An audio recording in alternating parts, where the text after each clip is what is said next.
Okay, this is the poached pears and red wine sauce. We'll go ahead and start off with the pears, and this is how we prep them.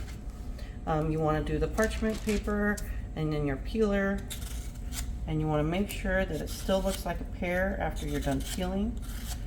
I personally like to leave the stem on because you can use it for like display when you plate the dish. You won't necessarily eat it, but you'll at least see it.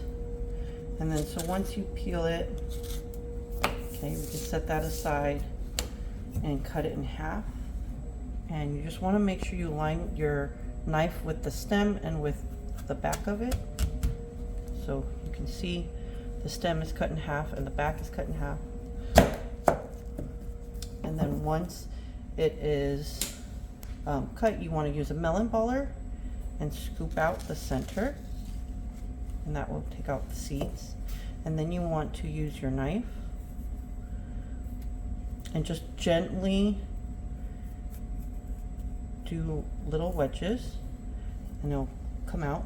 The stem on top is a little tough, and you can do this on the cutting board if you're nervous, and you're just going to cut at a little bit of an angle. Okay, and cut at the angle, sorry. Okay, and ideally, if you get to the end on both sides,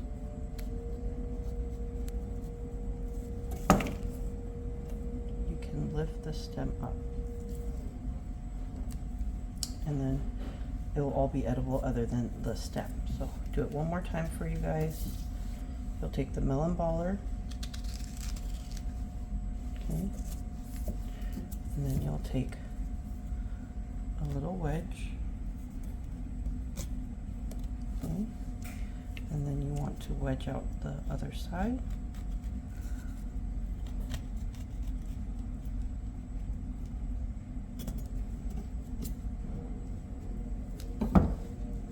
Lift it up, and it comes out. And you'll do that to the other pear too. Okay, now that you've processed all your pears, you have the cord out, destemmed, you're going to take your orange peel, and you need 2 peels. So we just want the peel, so we want to press really hard so we get nice wide peels, and you just need those 2, and then this you guys can eat if you'd like. We're going to combine all the ingredients. So you're going to take the red wine, add it to the pan. You're gonna add peppercorns. You just need 2. So there's more than 2 in here, but you're just gonna count 1 and 2. This way we get the flavor of the peppercorn without like when you have ground pepper. Okay, and then you need vanilla paste. You need about 1 teaspoon. So we'll go ahead and put that in there.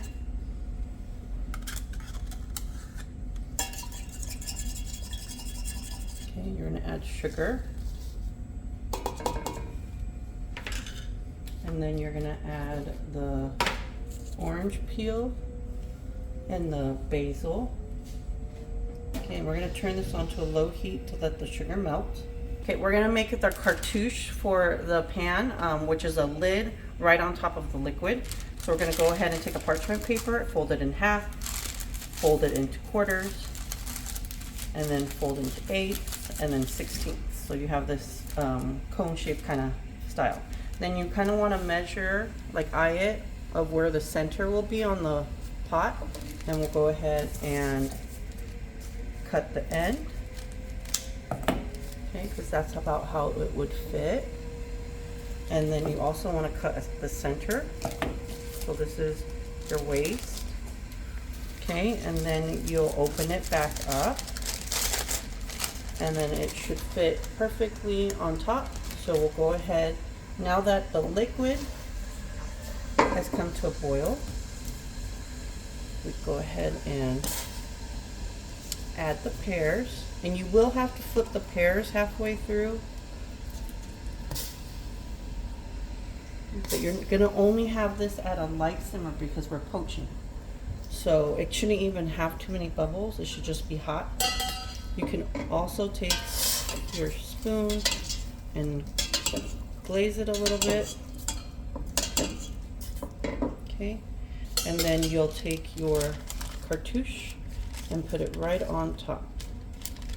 And this allows the pears to be cooked and it to have evaporation as well as keeping all the flavors in without, when you put a lid on, it will pretty much steam it, and we want to poach it. So this helps with the poaching. It's been about 5 minutes of cooking, and so we're going to go ahead and lift the cartouche. Okay, and we're going to flip the pears and then cook it for another 5-10 minutes. Okay, so the pears have been cooking and the sauce has been reducing. Let's check the pears to see if they're done. And they look like they're pretty good right now. You just take a fork or the end of a thermometer, and if it goes straight through the pear, it's done. And then the sauce already kind of looks a little syrupy, so we'll go ahead and take the pears out first. Okay. We'll put it on a plate.